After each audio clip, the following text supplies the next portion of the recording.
The FPL Force GW12 team selection, guys. In this video, we will be taking a quick review at how I did in Game Week 11 to give us a bit of context as to why I'm making the moves and the decisions I am in Game Week 12 as we look at my Game Week 12 team selection, and I'll be showing you all of this using the FPL Force. So without further ado, let's get into it.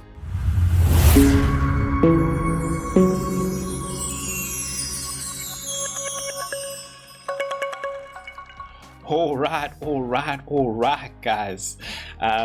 So starting off at the FPL Force live page, this really just to give us a bit of a review of how I did in Game Week 11. This is where you can see FPL Force, FPL live, and keep track of how you're doing through the game week as well. So I dropped small red arrow in my opinion, really, for considering my rank, just by 100k, but I'm very happy with that, in all honesty, that it's not a major rank drop considering the gains that I have been making over the actual game weeks. I am expecting to actually rise significantly now in the next 2 game weeks because I am planning to use my free hit, but we'll get into that a bit more later as well. So 37 points in my team. Let's see how that went along. Pope with 3 points, at least give me some save points there. Defense is where everything really fell apart with the Arsenal, just giving me 2 points collectively with Jaren Timber and Calafiori. Munoz helping me out there with 6 points, and in the midfield as well. Missing penalties, Semenyo, who is engaged. From what we've heard, he isn't injured, so he just didn't play that second game for Ghana because he was making plans to propose to his girlfriend, now fiance, so congratulations to him. And then Enzo, Mr. XGI, honestly, him and Sa, this could have been an absolutely different game week if these guys had just put away their chances that they got. Minte had a really good game according to the eye, but even had an opportunity himself as well, but just didn't take it very well with his right foot. Yeah, a really disappointing week, in all honesty. Also in the midfield, I think the strike force really helped me a bit, with João Pedro coming through with 7 points, surprisingly, as he's been disappointing for a lot of people in previous games. Mateta there with 2 points, hoping that he can return for me, and then Haaland there with missing a penalty, only 4 points, making it 8 with the captaincy armband there. My bench didn't do all that well as well, so I'm not necessarily like feeling all like, oh man, should have brought the guys in from the bench and stuff like that. Nah, wasn't anything like that at all. So yeah, I think this is not what you guys really want to listen to. So let's hop on to the team using the FPL Force and showing you guys what I'm really thinking of doing for the for Game Week 12. But before we do that, let's get a word from the FPL Force. Silence, as the FPL Force brings wisdom. Now, to learn the ways of the Force, unlock your true potential, and rise to fantasy football mastery, you must subscribe. So, hit the subscribe button below and begin your journey to fantasy football mastery. May the green arrows be with you. We are now on the command center page where I'm going to show you how to wield the FPL Force. So remember guys, everything that I do show you here is from the FPL Force app that will be launching at the end of this month. So if you want to know when that drops, scan the QR code below and you can get 50% off, as well as discover your FPL persona as to whether or not you use the dark side or the light side of the FPL Force.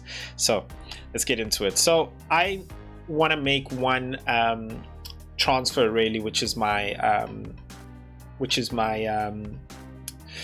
my goalkeeper transfer. I think the rest of my team is really fine. If we look at it starting over here, this is, yeah, Game Week 12. So Game Week 12 at the moment as it is, this is how I'm structured. One of the great things in the FPL Force, which I loved creating, was the ability to just move players, and you can actually basically make your own formation. So this is actually a 4-4-3-3. with Pope in goals, Munoz, Virgil van Dijk, Senesi, and Timber in the defense. Then in the midfield, I've got Sa, Enzo, Semenyo, and in the strike force, I've got Mateta, João Pedro, and Haaland there with the captaincy. So I love the team. It's looking really great. Pope for me is the only weak link here, which is why I'm looking to make my substitution, my transfer. And I've only got one free transfer with 1.6 million in the bank there as well. So yeah, I'm not going to put in Dubravka. I'm happy with the bench. Minte is really great. I could bring him in for Timber, but I think a lot of people have got Arsenal, so I do want to have Timber in there as well and give me a bit of Arsenal coverage as well. So even with Gabriel gone, I still think that still think they'll definitely keep a clean sheet as well. Just looking at the stats of Tottenham not necessarily being great in terms of getting goals. So yeah, I think that can work there, and I definitely want to play those midfielders as well. So I think all of these guys are really going to be able to play, considering that we know that he's not injured. Enzo's been rested for a while. Timber as well carried on playing in the international break, even though he went down really badly. Calafiori is very much the same as Enzo. He rested this game week, so I don't actually have any injuries which I have to worry about, in all honesty. We will get a proper full injury update when on Friday after the press conferences. So yeah, for me it's really the goalkeeper, and having had that logic, then what I wanted to just do is let's see what the team optimization tool actually says in terms of who are the best keepers to actually bring in for Pope. You can actually adjust these as you want, but what I usually do really is just I think it's just simpler for me to just put in Pope, see what it generates. So it's really saying Pope for Martinez. He feels he's got a better rating, of course in better form as well, which I definitely agree, and he's 0.2 cheaper considering Pope has been rising in price. And then the other option, which I think is actually better, is Dean Henderson from Crystal Palace. Better rating, better form, and as well as 0.2 cheaper as well at 5 million. So two options there, which I totally get and I totally understand. Remember, I'm trying to upgrade Pope here in terms of getting a better keeper, someone who's really going to give me a clean sheet on the up there. One of the guys I actually been thinking about is Sanchez, and I'll show you why, because he's in the thumbnail as well, and I just feel like that's actually the move, despite what the FPL Force is saying to me. And this is the thing about wielding the FPL Forces. The FPL Force guides you, right? And you need to know how to use it in order for you to actually help make your decisions as well. And so for me, how I'm looking at things is we're going to get 5 free transfers in game week 16. So this goalkeeper, for me, I'm really looking at him to help me out in these game weeks, game week 12, game week 14 and 15. Now, when doing that, and I just want to look at the easier fixtures as well. Now, game week 13, I'm going to be free hitting. So if I mark that for myself, free hit game week 13, right? We just put that there. It helps highlight that game week 13. Dean Henderson is perfect. He's absolutely perfect in the sense of I could get him for this game. Wolves don't have to worry because I can bring in a great guy. He's got Burnley straight after that, and I think he can still do well at Fulham. And he's the only one here who has 3 good fixtures in a row, really, if you're putting together that actual free hit there as well. That would give me 4 green goalkeeper fixtures. But I've got 3 Crystal Palace already, and I think that's the case with a lot of you guys. So how are you going to wield the Force, Cat? Now, this is where we go a bit further down. As much as they are in 7th place here, they got Burnley, dog. For me, that ain't sure-ass guaranteed clean sheet, bro. And look, this is FPL, man. Things can happen, bro. So I totally understand. But that's a green fixture for me. I can go with either Martinez there if I want to, or even a Fleck in there, or even an Alisson or Mamadashvili, depending on who's there, in all honesty. And then the next week I'm back again with Leeds, which I still have full confidence in that they can actually handle it. Martinez was a great option if I wasn't going to be free hitting, because I'd have him there, and then I could just move to somebody else. Even Mamadashvili, really, not Mamadashvili, I forgot what his name, I think it's Limmermans or something like that, from Man United. Nah, not Nottingham Forest. But yeah, man, I just feel like Chelsea's the better option, because and if we go back and we just remove that actual then Chelsea does drop a bit down because they have Arsenal there, which is the fixture. Bournemouth away, I'm okay. Hey, I think Chelsea, we can get some safe points potentially. Maybe if I want to make a switch, I can make a switch. I can definitely make a switch, and it could be really more so like a last week punt, maybe even move to a Verbruggen if I want to at home, who's been looking really impressive. And yeah, I can definitely do that, because then the next game week I could actually remove him if I want to. And I'm at the point where right now, I know you're like, Cat, that's a lot of goalkeeper substitutions, but I've got the moves to be able to do it, and the team to be able to do it. Like, I'm very happy with the team. And so let's actually move to the team as well, and then maybe we can see what I mean. So if we actually make the substitution here, if we make the transfer here, right, and we just go to goalkeepers, let's hope Sanchez is here. So yeah, we'll make Sanchez. Okay, cool. So Sanchez there, and then let's just save that, and let's just move on to game week 14, right? And let's make sure we got Sanchez there as well. I moved over game week 13 because I'm going to be free hitting, and I don't want to be going through all of that really with you guys. So we'll do that in the next game week, of course, when I show you my free hit. So this is what the team will be looking like, really. Menta will be on the bench, Calafiori will be on the bench there, Haaland captaincy. The team still looks good, in all honesty. Right now, I'd still have one free transfer here. They're playing Leeds. This is where I want to bring in Brian Mbeumo, because it's game week 14 and he has so if I switch there and I go to midfielders, he has a great fixture there against West Ham at home. So, and I'd have the funds to do that, so I would have had 1.8. So now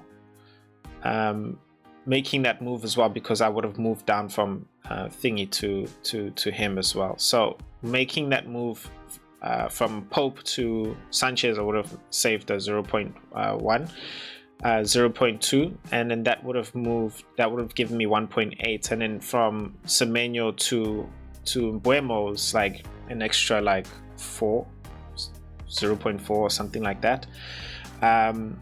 So yeah, so after that move, I would have used my free transfer. I'm happy to keep him in there. If I save that and I go to game week 15, then again, okay, I can see the FPL Force has made my team here. So then again, if I want to, I can actually switch back to Pope, actually, who as well doesn't necessarily have all that bad fixtures at that time, but I know this is another week where he has a great fixture, and this is game week 15, and still happy with my team, in all honesty. Of course, I can bring in Calafiori there, I can bring in Enzo there if I want to as well, but not going to make those moves right now. But you can see, basically, I'm happy to make those moves, because by the time I get to game week 15, so by the time I get to game week 16 and we have those 5 free transfers, then like, yeah, dog, like, we have to use all these transfers right now. And I'm honestly having one free transfer. I'm not going to be like all the time in these next few game weeks. I'm just going to be making that intricate. I'm very happy with the team that I've got, and things can change, of course, in terms of like how Enzo does, how Sa does, and wanting to remove them. But like, it is removing those players by this game week, and that would be really Sa, and that would also be that would also be Mbuemo at that time, of course. So moving those two would give me three free transfers, and I'm still happy to have Pope in terms of playing against Sunderland. You know, I can do that. If I want to, I could use another free transfer, and I'm actually one of those guys who like, no, I'm going to use those free transfers, and I want to keep at least 2 of those free transfers. So I'm happy to make 3 free transfers if I have to, and at that point in time as well, I might even just move all the way up to Raya, who's playing against Wolves as well. So really just changing up my squad. So yeah, that for me is like, yeah, how I really want to do it. So let's go back and actually look at the actual team selection properly. So my game week 12 team selection would be Sanchez in goals, and in the defense are using a 4-3-3 formation. I would have Munoz against Wolves, having Virgil van Dijk against Nottingham Forest, Senesi against West Ham at home, and Timber against Tottenham at home as well. So Sanchez would have been that only transfer that I made, having had 1 free transfer. In the midfield, I would have Enzo, Sarr, and Semenyo as well, who again, as I mentioned, the players, Enzo has had his rest, so I'm very sure he'll be available, and Semenyo as well, only not being injured, only having had plans to actually propose to his lady, so also expecting him to actually play. And I think one thing to note about that as well is, I remember when Jared Bowen last season, at the end of the last season, I think he had just got married after that international break, came back and the man was in love, scoring goals left, right and center. And something in me, I don't know, you can call it the force, is saying, Cat, this man just got hitched. He is going to be in the mood. He's going to be running for his lady there on the field. So let's watch out for Semenyo's performances, but that's just a feeling in me. Call it the force if you want to. And then in the last line there in attack, we have Mateta and João Pedro, as well as Haaland with the captaincy armband. I will be captaining Haaland, not going against him, but if this was ever a time to go against Erling Haaland, guys, this is the educated time to do that, because it is going to be a tough game. He hasn't had a good record going to St. James Park, so in all honesty, it's either it works or it doesn't. It doesn't mean that if it didn't work out that it was a bad decision. I think it's a good decision, because we know that it's an educated decision on the fact that it is going to be a tough game. So yeah, kudos to you if you can do it, and yeah, good luck, man. Really good luck. So yeah, that is the team selection for game week 12. Let us take a look at the top 10 FPL Force Masters in the FPL Force Masters mini league. These are our top 10 FPL Force Masters currently in our mini league. Right now at number 1, staying ready, has been staying, Lewis Payne, bringing it on at number 1. My man going to 49 and holding strong there as well. Having used 2 transfers, he should have 1 this game week as well, so use that to your strategy. The tempestuous C, Joseph Robinson at number 2, the current reigning FPL Master Champ. He is going nowhere and coming steadily to number 1, so watch out for him. But I say that because Jaspix is not letting go. He himself as well has been playing in and around in the top 3, top 5 as well. 42 points this game week, having captained Haaland. Aris Fire AFA going with the differential and capitalizing, that being Saka, having played his free hit, worked out absolutely magnificent. Right behind him we have IFFK, Nora, Christian Kranberg. I believe you might be South African. I say that because of the surname, but great to see a South African. If it is the case, you could be Dutch from the Netherlands, but hi either way. What up, shout out, and well done being there and coming up all the way in number 5, joining Ares and Yu-Gi-Oh! Dropping down, taking a hit. Sorry, my man, it is that game week. He used 4 transfers, which didn't necessarily didn't necessarily make a difference, but might have just set him up for the long run, and that's what really matters. Glockerez 14 jumping up a bit with a good score of this game week at 56 points, also capitalizing on using a differential captain. Wondering if he is going to be doing the same thing again this game week, having used Saka, as well as FC Tanovas with 47 points, going with Saka, who might have actually saved his game week, considering if he didn't captain Saka, it could have been a lot worse than at 47 points. So well done there, my man. At number 8, going down to number 9, Boltonanens. I still have to figure out how to say that. I'm so sorry. John, let me know, dog, in the comment section, man. Let me know. How do I Bolt and Nins? I don't know why it just doesn't sound right to me. Boltonans. The Boltonans at number 9, dropping down with 38 points, having captained Haaland as well. It just wasn't the best of game week, in all honesty. Yeah, but nonetheless, Foosball coming in at number 10, just climbing up as well, with 42 points there, having captained Mateta. Unlucky, bro. Unlucky. That's what it is. It's unlucky. I give kudos to you there for trying. I think Mateta is actually the answer for this game week. Maybe even João Pedro, in all honesty. But unlucky, and good luck even for this game week as well. So yeah, man. That is the top 10 FPL Force managers for this game week, and love to see how you guys move up in the ranks this coming game week, Game Week 12. FPL is officially back. We will be seeing what the transfer news, what the injury news brings us in the press conferences tomorrow, but stay tuned. Hopefully I can try and put a video together for you guys for that as well. But nonetheless, leave your comments in the comment section below. Remember to hit that subscribe button. It really helps me in the channel. Thank you so much, everybody, for your support. In all honesty, really appreciate making this stuff for you guys. And yeah, I'll see you guys in the next video. Peace.